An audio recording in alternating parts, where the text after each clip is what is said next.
proyecto nace de un poco la curiosidad por trabajar desde estructuras y desde la improvisación. En Puntos de Fuga propone un dispositivo escénico, que es algo que es un híbrido, no llega a ser una obra como formalmente se conoce, ¿no?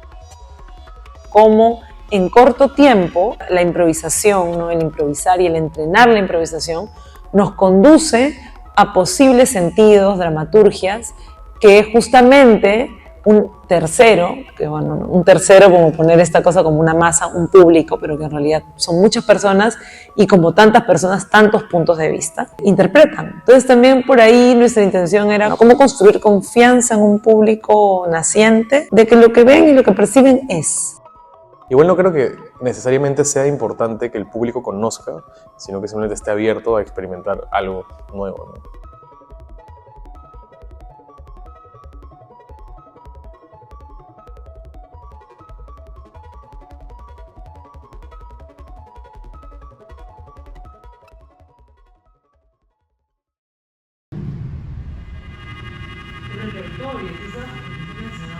Eso podemos hacer perfecto ahora. Esta cosa de modular, o sea, de modularse por el ser nunca es silencio. O sea, después de mucho.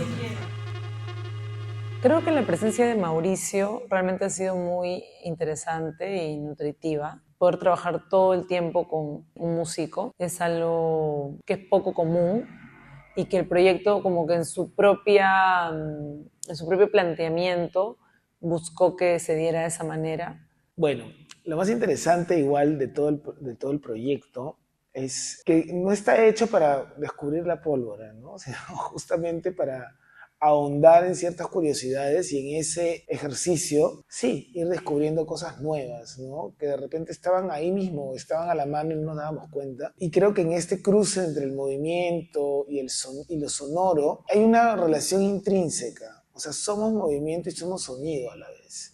Me parece que de lo más como significativo está en cómo realmente el sonido entra, ¿no? Y cómo es un cuerpo que escucha como con toda la piel, ¿no? Creo que desde ahí hay un hallazgo importante que también buscamos transmitirlo en los espacios pedagógicos, que no es solamente como los oídos, ¿no?, sino que hay una cuestión con todo el cuerpo que se deja permear por lo que suena, ¿no?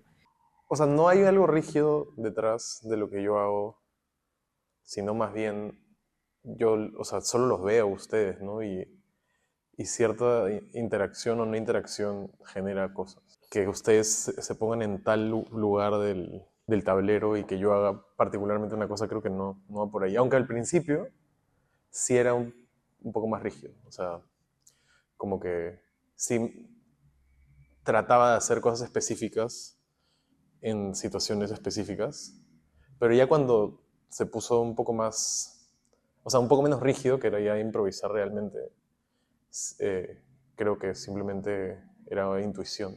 Pero es una intuición que se genera a través del conocimiento de lo que ustedes hacen, entonces siempre tiene que ver.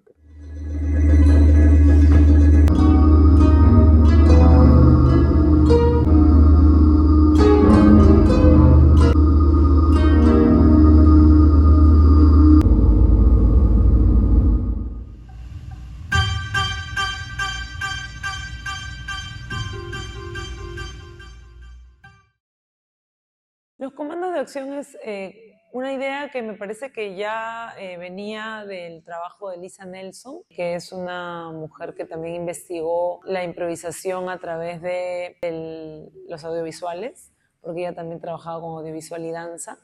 Entonces hay algo como del adelantar, parar, resituar, como varios conceptos que ella ha trabajado, pero que digamos engloban esta idea de comandos. Nosotros quisimos buscar nuestros propios comandos, digamos, los que nuestra propia investigación iba dando lugar, en el sentido de este cruce entre sonido y cuerpo, ¿no? Entonces, digamos que era la intención de cortar un poco el flujo del cuerpo que se mueve, porque la música lo mueve, o porque se quiere mover, o porque encuentra sus propias inspiraciones para hacerlo, pero digamos, habían estas rupturas, ¿no? Le llamamos como rupturas, como glitch, que llamamos puntos de fuga. Entonces, claro, llamamos comandos de acción para poder tener una manera más amplia de darnos a entender, como reglas del juego también le nombramos, pero tenía que ver con estos puntos de fuga de aquello que se iba como volviendo muy fluido y cómo rompíamos eso para poder encontrarnos con fugas, ¿no? Con otras cosas. Creo que nuestro descubrimiento de estos comandos ayudó a generar la complejidad de un sistema. Estábamos creando un sistema de alguna manera, ¿no? A través de una metodología, ¿no? De observación, repetición, discusión, ¿no? Tomar decisiones, y vamos como depurando. Y al lograr este sistema, creo que la gran posibilidad de comunicárselo a la persona que está observando nos permite entrar en un mismo código, ¿no? O sea, que el público sepa, o quien observa sepa, de qué se trata cada comando o qué está ocurriendo ahí.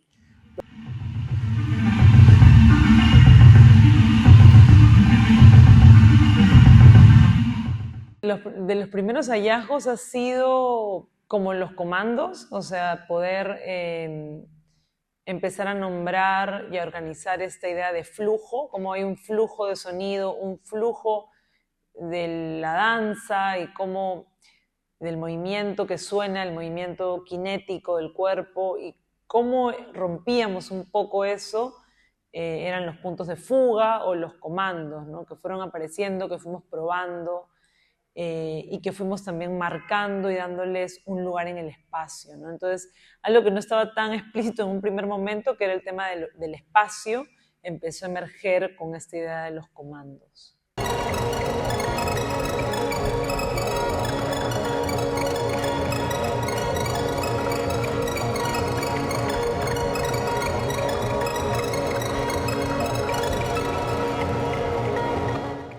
Cuando hablamos de dramaturgia en la danza, pues al toque la relacionamos con algo como más teatral, ¿no? Y cuando hablamos de dramaturgia, pues imaginamos un texto escrito. Y no necesariamente es así en el arte de la creación y en la danza, ¿no? Entonces, un discurso puede ser un discurso kinestésico, ¿no? Cada presentación en el proceso ha sido un aporte más a esa investigación. Entonces creo que hay un trabajo de imaginaciones, de sentidos, de sensibilidades, ¿no? Como de construcción de sensibilidades, que me parece que aporta el proyecto y que es bien valioso, ¿no? Y que poder ponerlo luego al final en palabras, sea de una sesión pedagógica o una apertura escénica, me parece que como que termina como de construir algo, ¿no? Que el proyecto está como tejiendo también. Este proyecto siempre fue pensado para poder ser cerrado el sentido de cada improvisación junto con el que observa. O sea, nuestro laboratorio nos permitió siempre pensar en un público ficticio, es decir, nunca lo pensamos como para que no se viera. O sea, nunca ha sido mi finalidad como complacer al público, no a un público en especial. Y sí, trato de no pensarlo mucho. Siento que si lo pienso, entro en este loop también de cuestionar mucho lo que estoy haciendo. Pero creo que esta última sesión que tuvimos, creo que funcionó mucho mejor cuando el público, por lo menos el público que había estado en el taller, pudo verlo en escena. Creo que eso sí, como, ahí lo sentí como ya, como que lo empastó. El que observa tiene infinitas posibilidades de interpretación. Y eso genera este vínculo entre el que ejecuta y el que observa, ¿no? Ese pensamiento activo. Entonces, sí, este proyecto no tiene ningún sentido si no hay quien observa. Es como que el cierre del círculo y de la comunicación. El público, claro, nos parecía como siempre como ese diálogo medio que también era una sorpresa, ¿no? Como ese otro que está del otro lado que aún no conocemos, pero que pensábamos en ese otro lado. Y también pienso ahora que el público no solamente es el público que va a las aperturas escénicas, sino también es el público que va a los talleres. Entonces es un público bien amplio, y de las cosas que hemos recogido como muy interesantes es esta idea de percepción y sensación, donde se coloca como en un lugar menor la visualidad. Entonces también como ver también con todo el cuerpo, en esta idea de escuchar con todo el cuerpo, como ver con todo el cuerpo, que me parece que también era importante porque justamente como en los talleres viene gente muy joven y gente también dedicada a la danza, esta sensación que tienen de un exceso de visualidad, donde también la vulnerabilidad del bailarín es alta, si sientes un exceso de mirada, que se da mucho con las redes sociales actualmente para promover el trabajo de un artista de la danza. Entonces había como una especie de trauma colectivo ahí que fue interesante, que medio salió en las conversaciones, ¿no? Cómo haber mirado el trabajo de los otros en estos talleres pedagógicos donde en momentos eres público, en momentos eres bailarín, desde otro lugar, ¿no? Donde en verdad quieres ver qué se construye, no estás viendo el cuerpo del otro porque a ver cómo lo hace, sino qué se está tejiendo entre esas personas que están dentro y cómo yo también estoy tejiendo con ellos. Entonces, ese lugar me parece que tiene una potencia muy interesante y es de las cosas más ricas que me ha devuelto el proceso hasta ahorita, de compartirlo y abrirlo, ¿no? Con este público amplio que ha venido a participar del proyecto.